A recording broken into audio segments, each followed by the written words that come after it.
ಚೆಪಾಕ್ ಟೆಸ್ಟ್ನಲ್ಲಿ team India ದಿಗ್ವಿಜಯ ಸಾಧಿಸಿದೆ.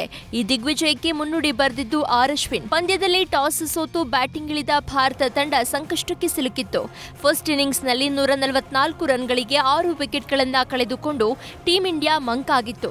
ಈ ವೇಳೆ ಬ್ಯಾಟ್ ಹಿಡಿದು ಅಬ್ಬರಿಸಿದ ಅಶ್ವಿನ್ ಶತಕ ಸಿಡಿಸಿ ತಂಡಕ್ಕೆ ಆಸರೆಯಾದರು. ತಂಡ ಸಂಕಷ್ಟಕ್ಕೆ ಸಿಲುಕಿದ ಸಂದರ್ಭದಲ್ಲಿ ತಾಳ್ಮೆಯ ಬದಲಾಗಿ ಅಗ್ರೆಸಿವ್ ಆಟವಾಡಿದ್ರು. ಟೆಸ್ಟ್ ಕ್ರಿಕೆಟ್ನಲ್ಲಿ ಒನ್ ಡೇ ಫಾರ್ಮೆಟ್ನಂತೆ ಬ್ಯಾಟ್ ಬೀಸಿದ ಅಶ್ವಿನ್ 108 ಎಸೆತಗಳಲ್ಲಿ ಸೆಂಚುರಿ ಪೂರೈಸಿದ್ರು. ಯಾರೊಬ್ಬರು ಅಶ್ವಿನ್ ಇಷ್ಟು ಅಗ್ರೆಸಿವ್ ಆಗಿ ಬ್ಯಾಟ್ ಬೀಸಿರೋದನ್ನ ನೋಡೇ ಇರಲಿಲ್ಲ. ಈ ಇನ್ನಿಂಗ್ಸ್ ನೋಡಿದ ಎಲ್ಲರಿಗೂ ಆಶ್ಚರ್ಯವಾಗಿದ್ದು ಸುಳ್ಳಲ್ಲ. ಈ ಅಗ್ರೆಸಿವ್ ಆಟಕ್ಕೆ ಕಾರಣ ರಿಷಭ್ ಪಂತ್. ತಂಡ ಸಂಕಷ್ಟಕ್ಕೆ ಸಿಲುಕಿದಾಗ ಕಣಕ್ಕಿಳಿದ ಅಶ್ವಿನ್ ಪಂತ್ನ ಸ್ಫೂರ್ತಿಯಾಗಿ ತೆಗೆದುಕೊಂಡ್ರಂತೆ.